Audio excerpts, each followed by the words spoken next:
kami membaca ada semacam gerakan secara politik memanfaatkan instrumen hukum untuk membebaskan Joko Widodo agar tidak perlu hadir dan menunjukkan ijazahnya di pengadilan. Indikatornya apa? Pertama, di kasus Tiva eksepsinya diterima sehingga tidak ada sidang lanjutan. Euforianya mungkin bagi tim Tiva ini adalah kemenangan karena tidak jadi didakwa. Tetapi secara substansi rakyat kehilangan objek perjuangan yang selama ini justru ditunggu-tunggu. Padahal kalau masuk ke pokok, rakyat juga yakin Tiva bisa memenangkan pertarungan ini. Roy Suryo Notodiprojo lebih jauh lagi. Ketika pra-peradilan ini dikabulkan dan status tersangka itu dianggap cacat, maka udah pasti nggak perlu pokok perkara, nggak perlu juga mengadili Jokowi. Ini juga sama, euforianya bagi Roy memang selamat. Tetapi bagi kepentingan rakyat, kita kehilangan kepentingan rakyat. Ya ini apa? Memaksa Joko Widodo untuk hadir persidangan dan menunjukkan ijazah. Tinggal satu langkah itu sebenarnya. Kalau skenario itu ada pihak yang mengendorse, bahkan mengamini, bahkan aktif untuk mewujudkan skenario itu, mereka itu berkhianat pada rakyat, bukan pada saya, bukan pada tim saya. Kita selamanya akan digantung masalah ini. Skenario penyelamatan Jokowi sempurna.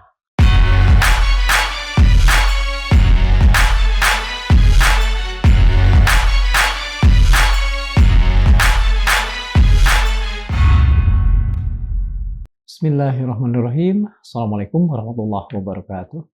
Sobat Madilog, ketika dua orang diproses hukum karena mempertanyakan keaslian sebuah ijazah, sebenarnya yang jadi pertanyaan bukan lagi apakah kedua orang ini akan dibebaskan atau sebaliknya akan dipenjarakan. Pertanyaannya sudah, apakah negara sebetulnya masih memberikan ruang atau masih punya ruang untuk menguji kebenaran sebuah dokumen publik melalui satu proses hukum yang terbuka, atau sebaliknya menutup peluang itu. Sebab bila pengadilan hanya mengadili orang yang mempertanyakan, yang bertanya, tapi tak pernah memberikan ruang untuk sebuah pengujian yang terbuka dalam sebuah pengadilan terbuka yang bisa dilihat banyak pihak, maka sebetulnya yang dipertaruhkan bukan lagi nasib Roy Suryo atau nasib Dr. Tifauziah Tyasutama, bukan, tapi nasib kita sebagai warga di negara yang seharusnya benar-benar memegang diri sebagai sebuah negara hukum.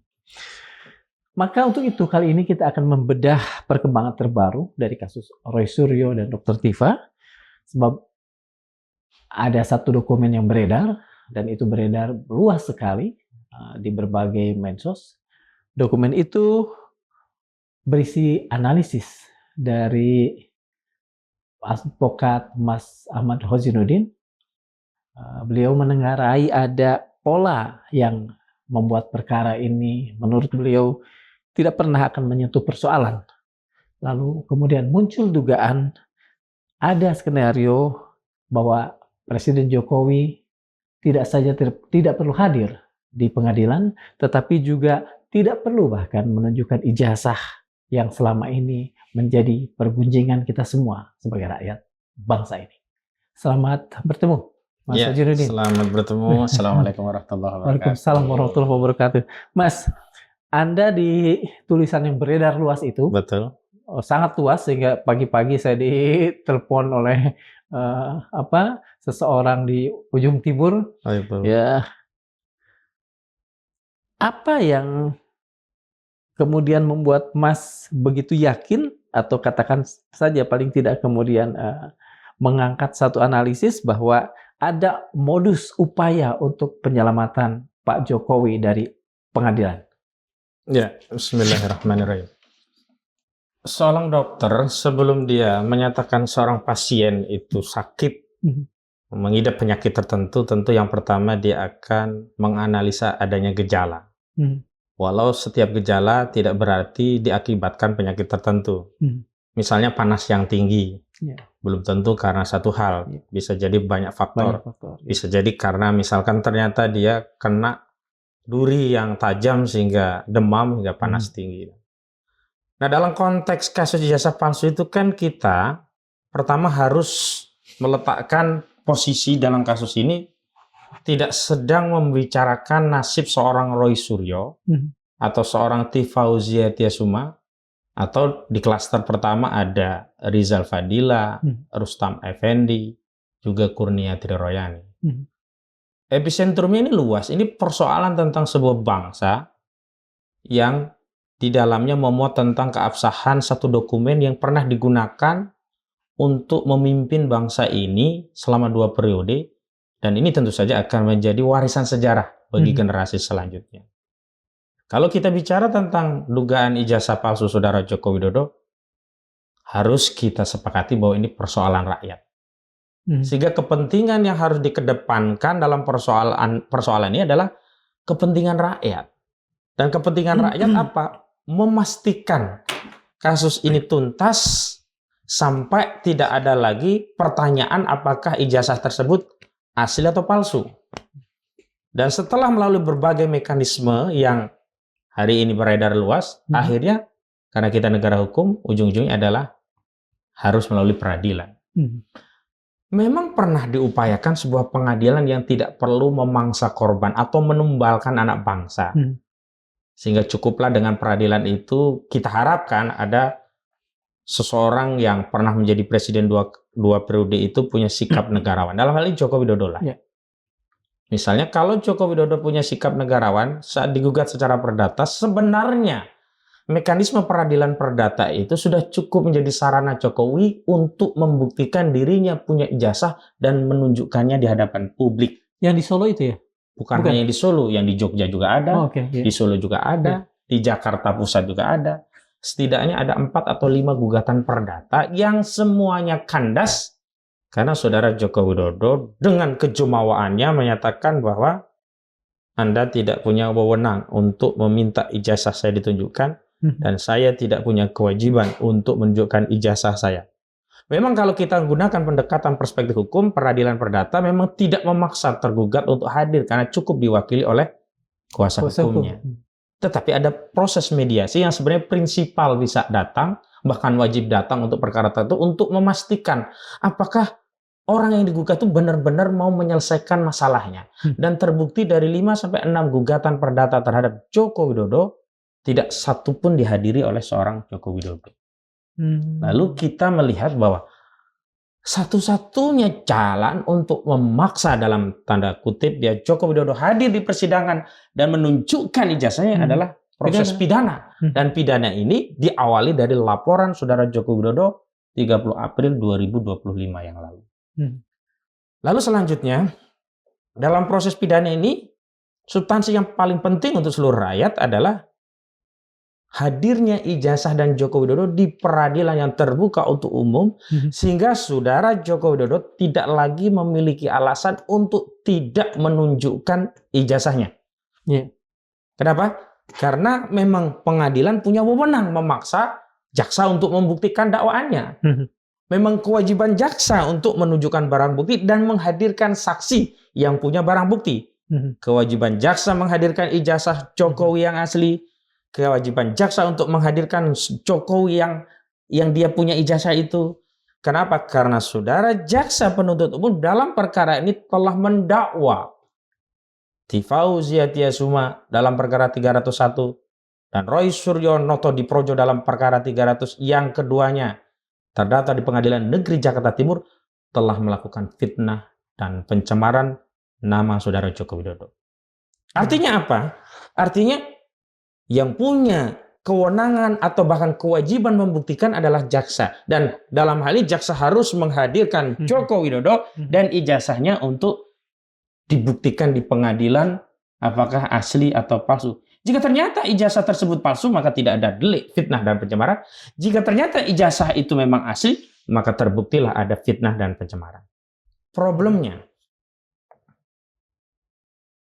kita sudah sampai pada satu keberhasilan yang gemilang, menurut kami ya, tim kami.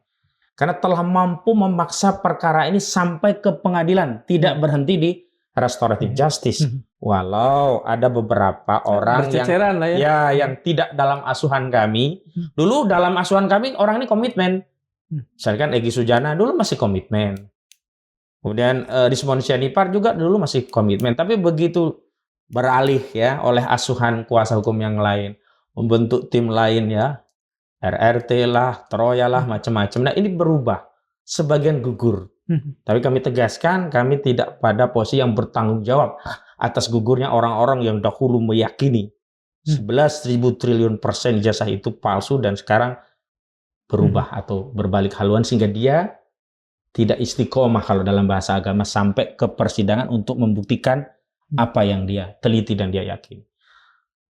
Jadi sampai saat ini ya kami merasa bahagia karena kita telah sampai melewati seluruh tahapan secara gemilang dengan mampu membawa perkara ini ke pengadilan tanpa harus ada yang ditahan.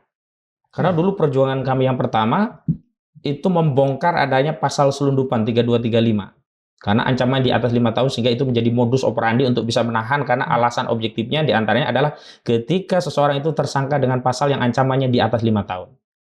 Lalu terdelegitimasilah pasal itu sehingga tidak ada legitimasi bagi penyidik untuk bisa menahan. Kenapa? Kalau ditahan berarti benar motif untuk menahan yang jahat ini ada. Sehingga publik ikut mengontrol, tidak terjadi penahanan. Saat pelimpahan juga tidak terjadi penahanan. Kami kumpulkan tokoh-tokoh para aktivis untuk memberikan jaminan. Sehingga kalau mau ditahan juga nggak ada relevansinya. Alhamdulillah. Tinggal satu pertarungan. Memaksa saudara Joko Widodo untuk hadir di persidangan dan menunjukkan ijazahnya. Dan hari ini bagi publik, bagi rakyat, sebenarnya membutuhkan dalam perspektif tertentu ya Roy Suryo Notodiprojo untuk menggenapi penelitiannya yang 99,9% ijazah Jokowi palsu menjadi 100% palsu di persidangan dengan level error level analyze-nya, termasuk menunggu Tifa Uziatiasuma untuk membuktikan analisis fisiologinya tentang bentuk muka, wajah, hidung, bibir, telinga, gigi Joko Widodo itu berbeda dengan yang ada di ijazah. Ini kan pembuktian utamanya nanti. Tetapi bagi publik sebenarnya pembuktiannya lebih sederhana daripada pembuktian dua orang ini. Pembuktian publik itu tinggal menunggu di persidangan apakah Joko Widodo punya ijazah yang ijazah itu sama dengan yang beredar selama ini di sosial media. Kalau sama, sudah selesai, palsu. Publik sudah menunggu itu. Dan momentum inilah sebenarnya ditunggu-tunggu. Tetapi melalui flyer yang saya edarkan itu, kami membaca, melalui analisa kami ya, ada semacam gerakan secara politik memanfaatkan instrumen hukum menjadi sarana atau modus operandi untuk membebaskan Joko Widodo agar tidak perlu hadir dan menunjukkan ijazahnya di pengadilan. Indikatornya apa? Nah, yang pertama, saudara Joko Widodo bisa bebas tidak di persidangan manakala perkara ini tidak perlu masuk ke pokok perkara melalui dua pendekatan. Di kasus Tifa, yang hari ini sedang proses eksepsi atau perlawanan Tifa ini kalau berhasil dikabulkan oleh hakim, maka gugurlah dakwaan jaksa sehingga tidak perlu masuk pembuktian. Sehingga Jokowi juga tidak perlu datang hadir di persidangan. Euforianya mungkin bagi tim Tifa ini adalah kemenangan karena tidak jadi didakwa. Tetapi secara substansi rakyat kehilangan objek perjuangan yang selama ini justru ditunggu-tunggu. Padahal kalau masuk ke pokok, rakyat juga yakin Tifa bisa memenangkan pertarungan ini. Karena rakyat semua sudah mendukung pasti ijazah tersebut bermasalah dan tidak mungkin dihadirkan ijazah lain, pasti ijazah yang sama melalui dua hal. Pertama, di 15 Desember 2025 kita sudah diberi akses untuk melihat ijazah yang dikatakan asli tersebut dan fix ijazah itu adalah ijazah dengan foto yang selama ini beredar seorang laki-laki berkumis tipis dengan kacamata tebal, telinga agak lebar, bibir yang tebal dan masyarakat sudah meyakini itu bukan foto Joko Widodo. Yang kedua, penelusuran dari Bon Jovi ya teman-teman kami di Bon Jovi bongkar ijazah Jokowi baik Dr. Leoni, Mas Lukas Luarso juga Mas Bang Samsudin Alimuddin ya. Samsudin Alimsyah itu. Itu mereka mendapatkan akses berupa dokumen salinan melalui proses kemerdekaan keterbukaan informasi publik KIP, baik dari KPU Pusat, KPU DKI dan KPU Solo semuanya sama. Ijazah itu meskipun fotokopi kan kita bisa lihat adalah ijazah dengan foto berkacamata berkumis tipis seperti yang beredar. Artinya kan tinggal satu langkah untuk menunjukkan ijazah itu sama tidak. Dan nggak mungkin Jokowi membuat ijazah yang lain. Kenapa? Kalau ada ijazah yang lain sudah pasti ijazah itu palsu. Kenapa? Karena sudah ada akses resmi dari KPU bahwa ijazah yang digunakan untuk Pilpres itu adalah ijazah dengan kacamata dan berkumis tipis, berbibir tebal, dan seterusnya. Nah kalau ini di eksepsi nanti berhasil, kan berarti nggak perlu dong Jokowi untuk hadir di persidangan, apalagi menunjukkan ijazahnya. Artinya ini kemenangan Jokowi. Artinya dia bisa menghindari, terlepas dia sudah berjanji, saya siap untuk hadir di persidangan. Kami akan menghormati proses hukum. Tapi nanti kalau eksepsi diterima dan nggak jadi, Jokowi hanya bisa dia berdalih begini. Kami menghormati keputusan yang ada. Sebenarnya kami mau datang, tapi karena sudah begini, ya mau gimana lagi, kira-kira begitu. Itu untuk Tifa. Yang kedua, Roy Suryo Notodiprojo. Lebih jauh lagi, ketika pra-peradilan ini dikabulkan dan status tersangka itu dianggap cacat, maka udah pasti nggak perlu pokok perkara, nggak perlu juga mengadili Jokowi. Ini juga sama, euforianya bagi Roy memang selamat. Tetapi bagi kepentingan rakyat, kita kehilangan kepentingan rakyat. Ya ini apa? Memaksa Joko Widodo untuk hadir persidangan dan menunjukkan ijazah. Tinggal satu langkah itu sebenarnya. Dan ketika kemarin pra-peradilan yang pertama dikabulkan, sebenarnya kami masih punya harapan bahwa ini terkait penangkapan saja, terkait penggeledahan saja, terkait status penahanan saja, sehingga tidak masuk pada status tersangka dan masih bisa sidang. Tapi kan hari ini kan ada pra-peradilan baru yang terkait status tersangka. Maka kalau nanti status tersangka ini dikabulkan hakim, ini kapan? Masih lama, ini masih baru lagi. Mungkin ya seminggu lagi, karena kan pra-peradilan paling nggak seminggu lah prosesnya. Berarti skenario penyelamatan Jokowi sempurna. Pertanyaannya, siapa yang berkepentingan? Tentu Joko Widodo. Sementara orang-orang ini memang dia punya hak hukum untuk mengajukan eksepsi, mengajukan pra-peradilan, iya. Tapi pertanyaannya, kalau tidak ada kepentingan Jokowi, apakah akan mendapatkan putusan seperti itu? Kita bikin analogi sederhana saja. MK saja yang 9 hakim itu bisa keluar putusan nomor 99 untuk meloloskan Gibran menuju Pilpres 2024 yang lalu. Apalagi hanya pengadilan negeri Jakarta Timur yang hanya 3 orang hakim. Apalagi pengadilan negeri Jakarta Selatan yang hanya hakim tunggal dalam pra peradilan. Nah, lanjutannya. Lanjutannya adalah materi dakwah pun sudah dikonstruksi yang membuat jaksa tidak lagi mewajibkan Jokowi hadir, tapi sebuah opsi saja. Hadir boleh, enggak juga boleh. Misalnya pertama di dakwaan kasus Tifa ini kan konstruksi dakwaan itu menempatkan Kompol Sarip yang pertama kali melihat peristiwa, seolah-olah ya perkara ini ada itu yang pertama kali ngelihat adalah Kompol Sarip. Tidak ada satupun kronologi yang ditulis dalam dakwaan itu yang menyatakan saksi saudara Joko Widodo akhirnya pada tanggal 30 April 2025 mengadukan perkara ini ke Polda Metro Jaya. Itu tidak ada. Padahal dalam dakwaan justru ini yang penting, karena dimulainya perkara itu ketika ada laporan polisi. Itu tidak ada. Artinya sudah ada skenario. Yang datang itu Kompol Sarip? Ya, ada skenario, nanti cukup Kompol Sarip. Ya, yang kedua, dakwaan ini kan dibuat alternatif. Bisa saja nanti jaksa hanya fokus ke pasal 3235 yang ITE-nya, sementara pasal 310311 yang sekarang menjadi 433 434 itu diabaikan. Nah, kalau Jokowi tidak hadir berarti kan yang tidak terbukti hanya pasal pencemaran fitnah, sementara ITE-nya bisa jalan. Dan itu sudah dimungkinkan dengan model dakwaan yang alternatif. Yang paling penting lagi, indikasi bahwa ini bisa dimenangkan lewat eksepsi nanti. Nggak ada jaksa itu salah membuat dakwaan obskur ya, nggak ada. Hanya di perkara ini. 301 itu perkara untuk mendakwa Tifa Hauziatia Suma. Tetapi dalam dakwaan jaksa justru disebutkan itu atas nama Dr. Roy Suryo Notodiprojo. Ini mah kata orang udah dikasih umpan lambung 3 masuk itu barang.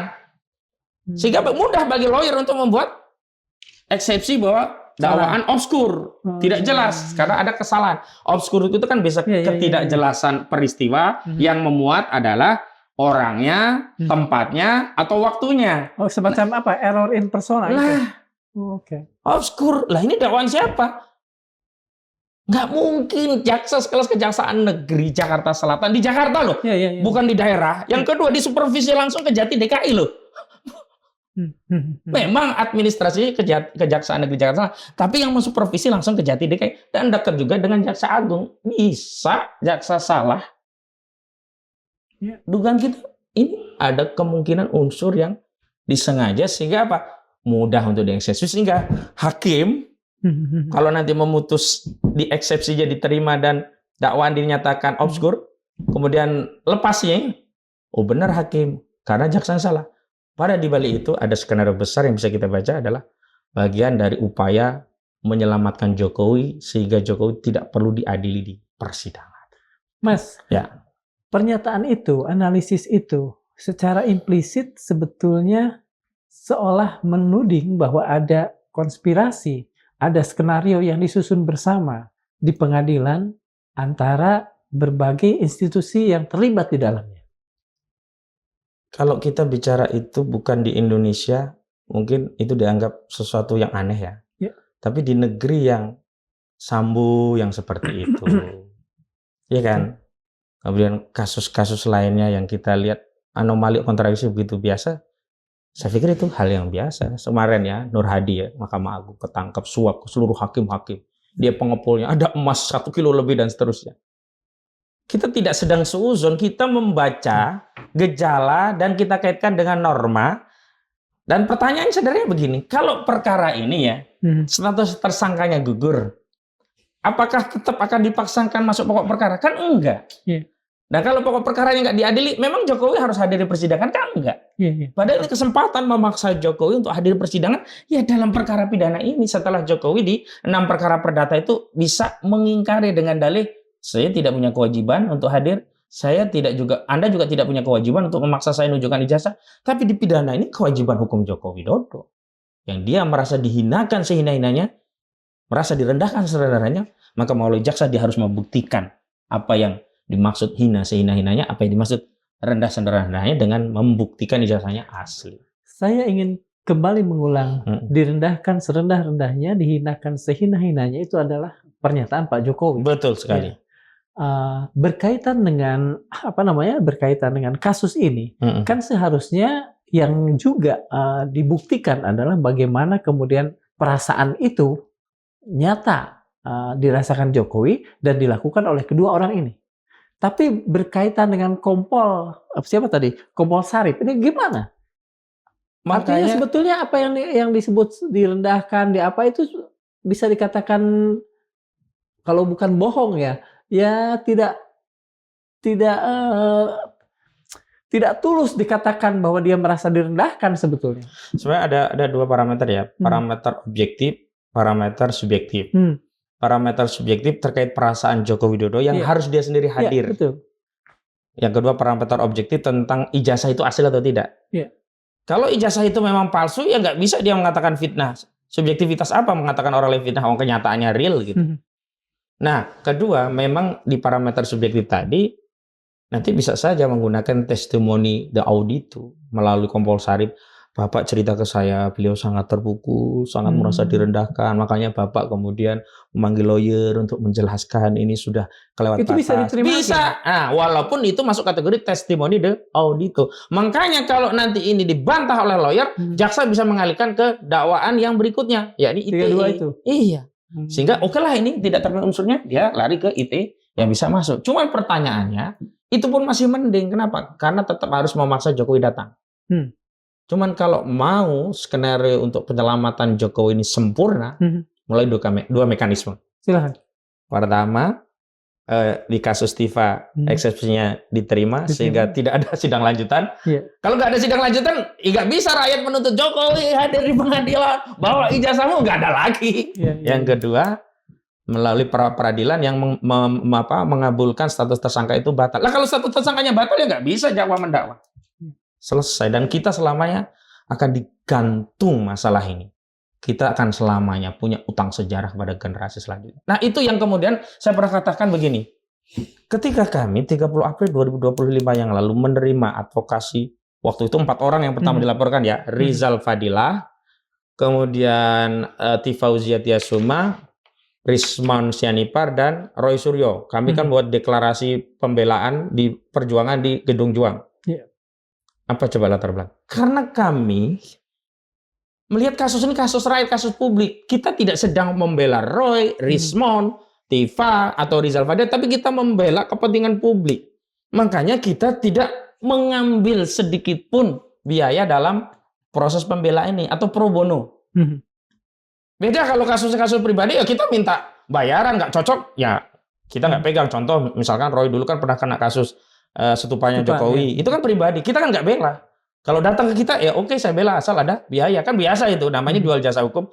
Tapi ini memang kita tulus, kenapa? Ini berkaitan dengan kepentingan publik. Makanya ketika Rismon membela, kami nggak merasa bahwa kami kecewa sama Rismon. Memang sejak awal kami tidak membela Rismon. Kami tetap teguh membela kepentingan rakyat.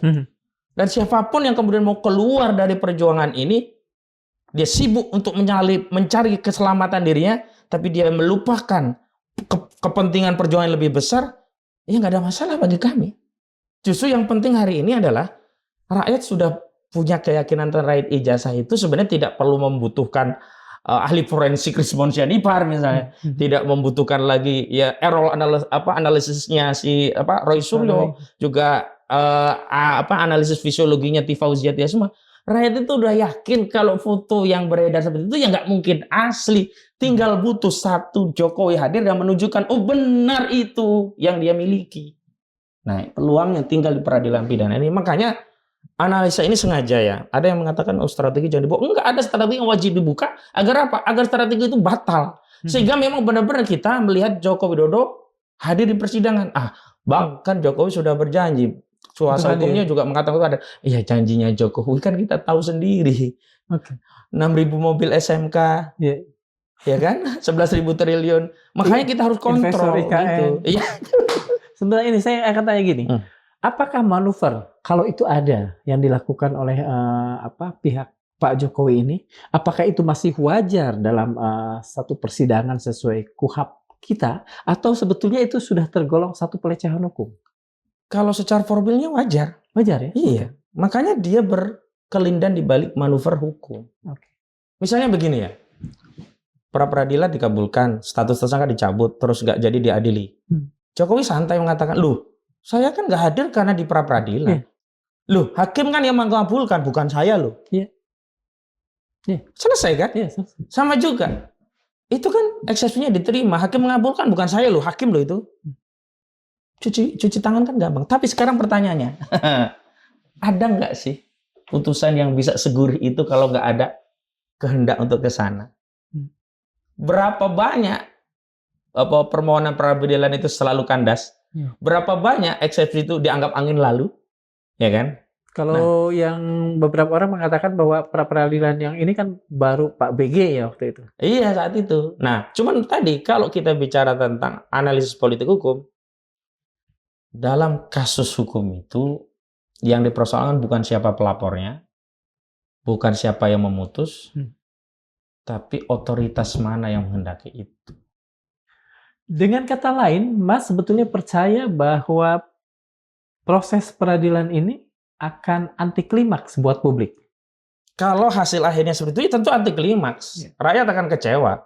Bukan berarti bersukaria ya, status tersangkanya hilang, Tifa bebas, Roy bebas. Dari sisi pribadinya memang ia mungkin bersukaria, tapi dari rakyat kita kehilangan objek. Padahal kita maunya perjuangan ini dilanjutkan, dituntaskan sampai pokok perkara. Sampai ada putusan yang menyatakan bahwa ijazah itu palsu pertimbangannya, dan menyatakan Roy sama Tifa bebas, dan dengan dasar itu memang Jokowi harus diadili. Kalau ada yang mengatakan bahwa perjuangan dalam tanda petik, saya masih menggunakan tanda petik, yang dilakukan perjuangan yang lebih besar ini, itu ada yang mengatakan bahwa Mas Hojin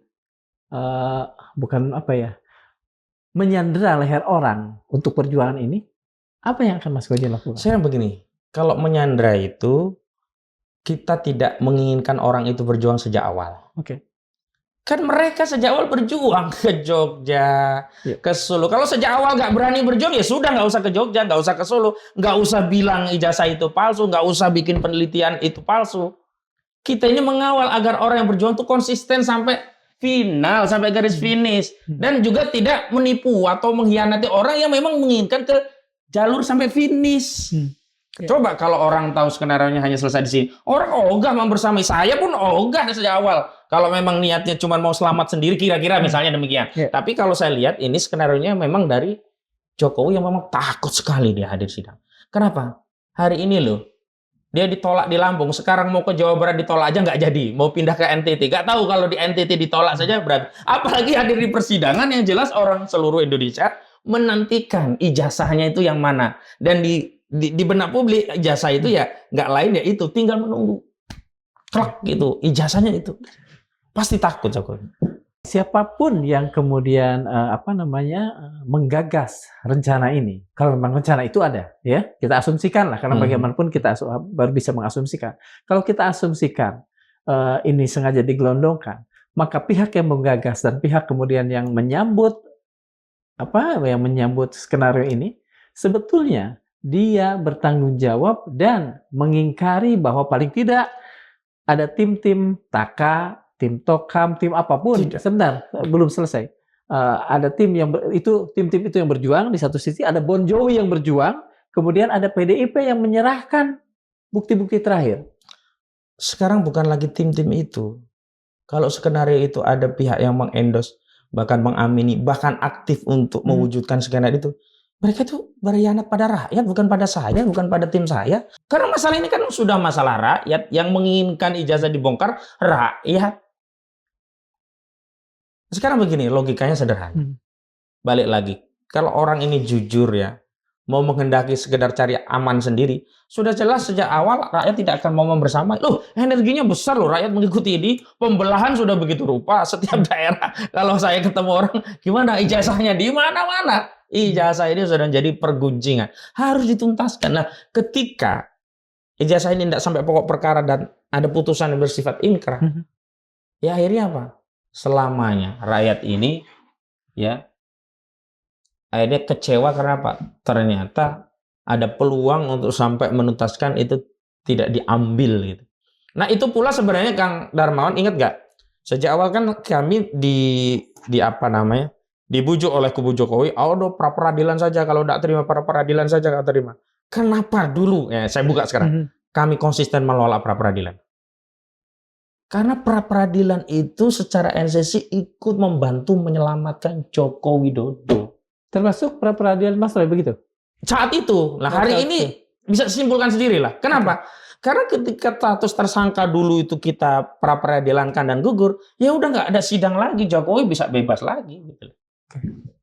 Nah, makanya kami kenapa konsisten. Nah, hari ini kan kami tetap pegang Roy ya, tapi pegang Roy untuk di Pengadilan Negeri Jakarta Timur. Kami tidak berkepentingan dan tidak ada tanggung jawab sama sekali ya terkait pra peradilan. Karena sejak awal sikap kami begitu.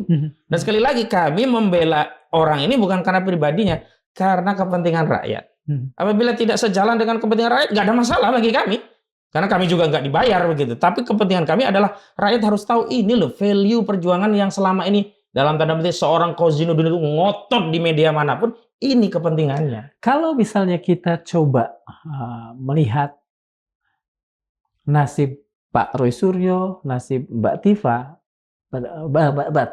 Dr. Tifa maksud saya, yang mereka akan, meskipun itu pribadi sifatnya, diuntungkan bebas dengan skenario ini, apakah Mas bisa mencari cara yang menoleransi atau menggabungkan kedua kemungkinan ini? Sejak awal kan saya termasuk orang yang komitmen dengan kebenaran. Tidak boleh ada kompromi antara al-haq dan al-batil. Itu pula ketika Refli Harun dan Faisal Assegaf mau membawa Rismon Roy Tifa ke Komisi Percepatan Reformasi Polri, bahkan ketemu dengan Jimli Asidik. Saya tegaskan, tidak ada mediasi, tidak ada perdamaian antara al-haq dan al-batil. Dan di sini sebenarnya kemenangan itu sudah di ujung. Tinggal menunggu sampai prosesnya.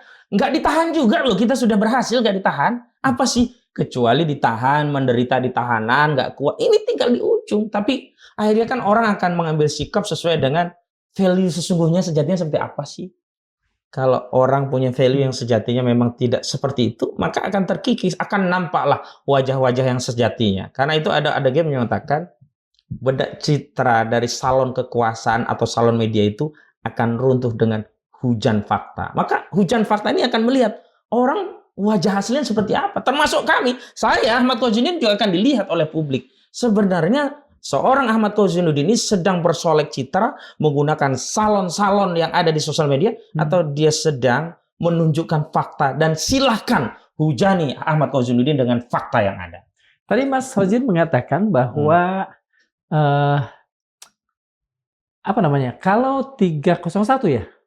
301. Oh iya. Iya. 301 itu Roy Suryo. bukan. Tifauzia. Iya. Roy Suryo 300. Nah, kalau pasal 300 ini kemudian gugur di Pak Roy Suryo. Itu nomor perkara. Kalau pasalnya ya 32 dan 35. Oke.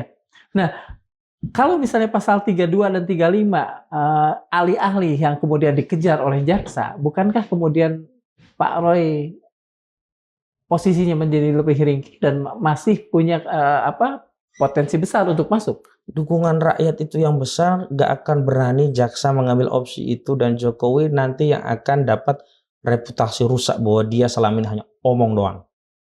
Kalau 32, 35? Iya, kalau dia hanya ngejar itu dengan tidak menghadirkan Jokowi. Jokowi selama ini hanya omong doang. Iya. Lah, memang pada akhirnya kalau sudah perjuangan itu harus benturan, al-haq dan batil. Gak ada kemudian semuanya ngambil yang enak saja. Ya harus yang benar harus menang, yang kalah harus yang batil. Makanya kadang-kadang kita itu terkesima atau mungkin terlena atau bahkan takut dengan al-batil, tapi lupa mendatangkan al-haq. Padahal syarat batil itu kalah kalau didatangkan al-haq. Nah, sekarang ini kita sedang menjaga konsistensi al-haq itu agar terus sampai muara yang dikehendaki rakyat, yakni sampai Jokowi hadir di persidangan. Nah, kalau ini dibelokkan atau bahkan apalagi ada motif untuk menghindari itu, ya biarlah orang-orang itu bertanggung jawab pada dirinya dan pada Allah SWT, dan biarkanlah rakyat yang menilai. Saya melihat beberapa video di luar. Kemudian pada satu pertemuan kami di sini juga di Manilo, secara eksplisit ada beberapa yang mengatakan bahwa tugas seorang advokat itu adalah pertama meringankan, membebaskan klien, kalau tidak meringankan. Ya, pertama membebaskan klien, kemudian kalaupun tidak meringankan. Nah, itu kemudian pernyataan itu seolah-olah ditujukan pada Mas Kozinuddin yang seolah-olah tidak punya niat untuk membebaskan dan mengurangi. Itu kelirunya. Karena dianggap bebas itu hanya secara fisik.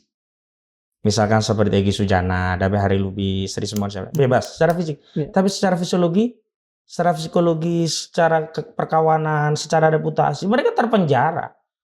Saya ingin punya misi membebaskan secara fisik dan secara psikologi dan memuliakan pejuang-pejuang ini. Dengan cara apa? Ya bertarung sampai titik darah penghabisan. Kalau memang niatnya mau bebas tidak kena penjara, udah ikuti saja Rismon ke Solo. Saya ridho, udah sana saja. Nggak usah bawa-bawa kami tentu, karena kami tidak pada posisi seperti itu.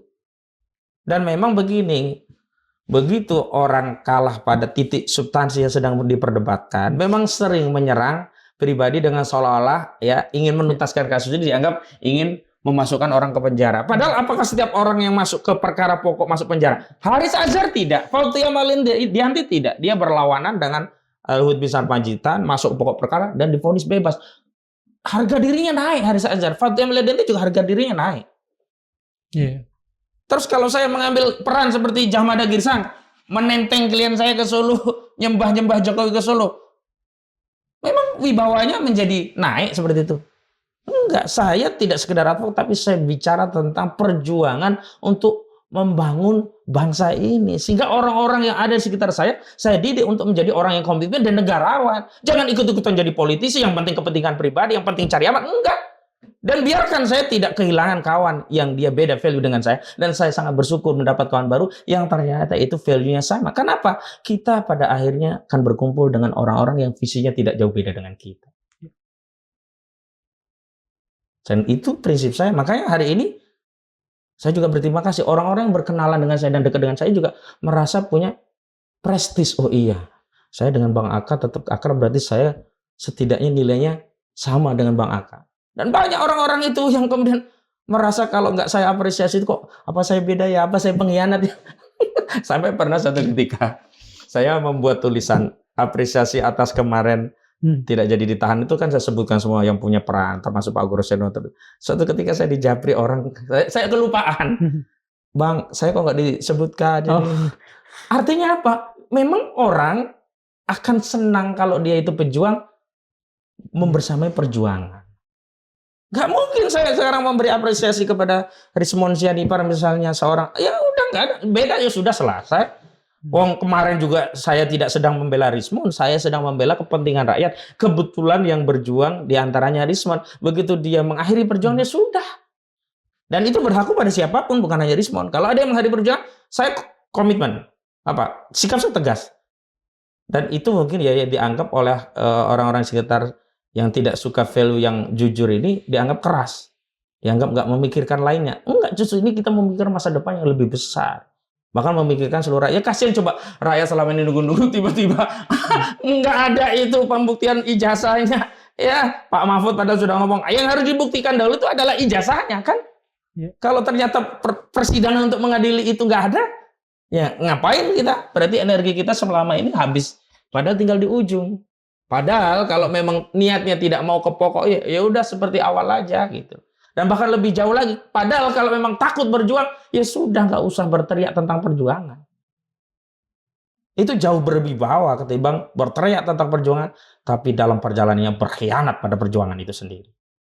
Dulu pada pertemuan kita yang sekitar 1 bulan lalu, Bang Kozin mengatakan bahwa sebetulnya negara pun kan punya kemungkinan untuk melakukan satu skenario deponering atau apalah gitu. Nah, apakah itu kemudian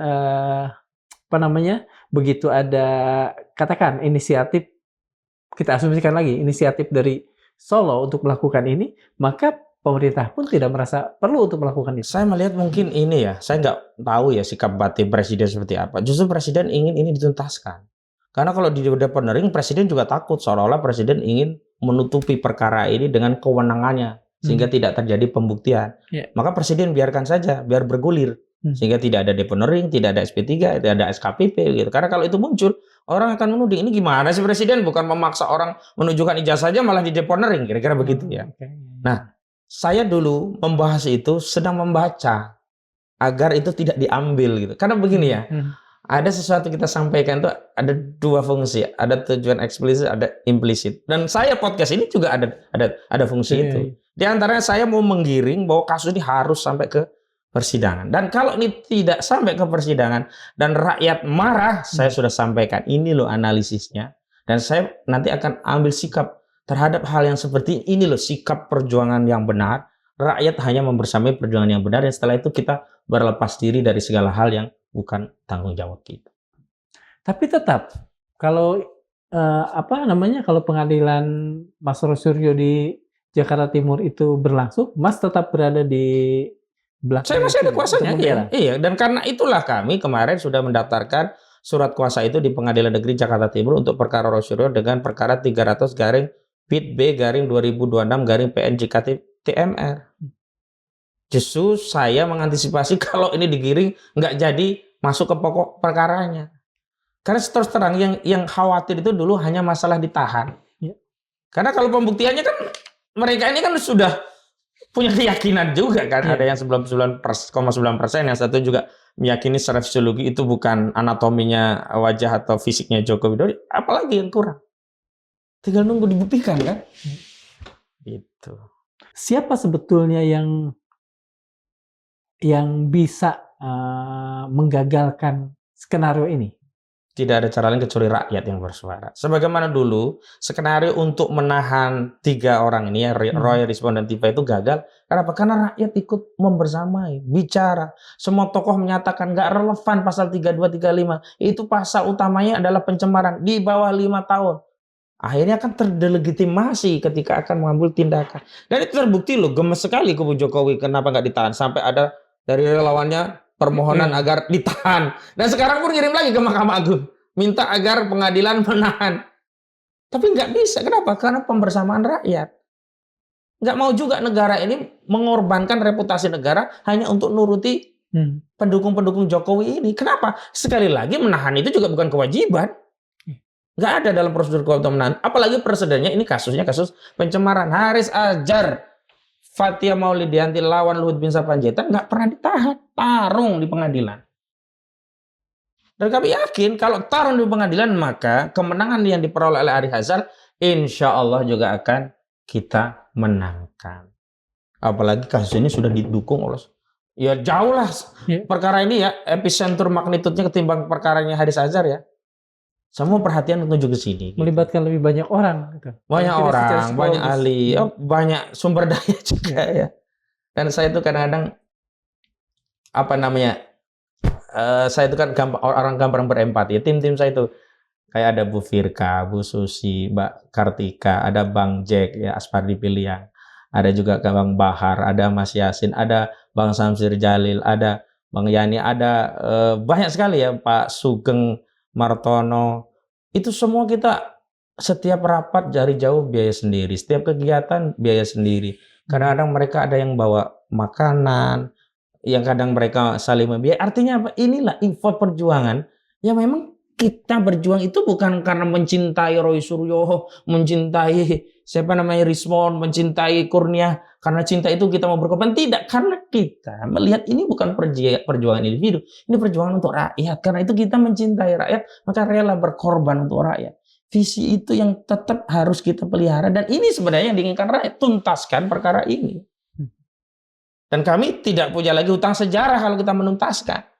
Kalau menggantung, mohon maaf, sebenarnya bukan hanya hutang saya, tapi hutangnya Kang Darman. Bahkan hutang generasi kita hari ini kepada generasi selanjutnya. Apa itu yang mau kita tuliskan sejarah bangsa Indonesia hari ini kepada generasi selanjutnya? Pertanyaan saya yang terakhir adalah, kalau skenario ini memang ada dan berhasil, sebetulnya apa pesan paling berbahaya bagi demokrasi dan negara ini? Pesan berbahayanya bahwa memang tidak ada negara hukum. Kekuasaan itu juga tidak selalu dikendalikan orang yang hari ini berkuasa.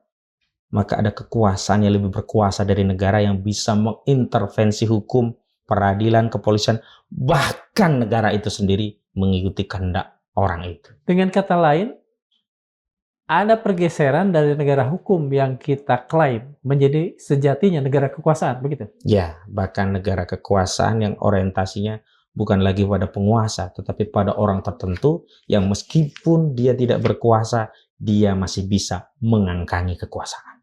Oke, terima kasih. Sama-sama Kang Darmawan. Sobat Madiolog, dalam salah satu pidatonya, Martin Luther King Jr. pernah mengingatkan, "The arc of the moral universe is long, but it bends toward justice." Lengkungan sejarah memang panjang. Keadilan kadang datang terlambat, tetapi sejarah juga mengajarkan tidak ada pertanyaan yang selamanya bisa dikubur, sebagaimana tidak ada kebenaran yang selamanya dapat dielakkan. Imam Ali bin Abi Thalib, kembali kita kutip, "Jangan melihat siapa yang berbicara, tetapi lihatlah apa yang dikatakannya." Mungkin itulah pelajaran terbesar dari perkara ini. Pada akhirnya yang akan dikenang bukan siapa yang paling keras berteriak, bukan siapa yang paling sering tampil di layar, melainkan apakah hukum benar-benar memberi ruang bagi kebenaran untuk diuji secara terbuka. Sebab jika pengadilan kehilangan keberanian menguji fakta, maka yang diadili bukan hanya seseorang, tetapi juga kepercayaan rakyat kepada keadilan itu sendiri. Tetaplah berdiri bersama Madiolog, karena kita yakin berpikir adalah bentuk paling awal dari keberanian. Terima kasih. Assalamualaikum warahmatullahi wabarakatuh. Waalaikumsalam warahmatullahi wabarakatuh. Terima kasih.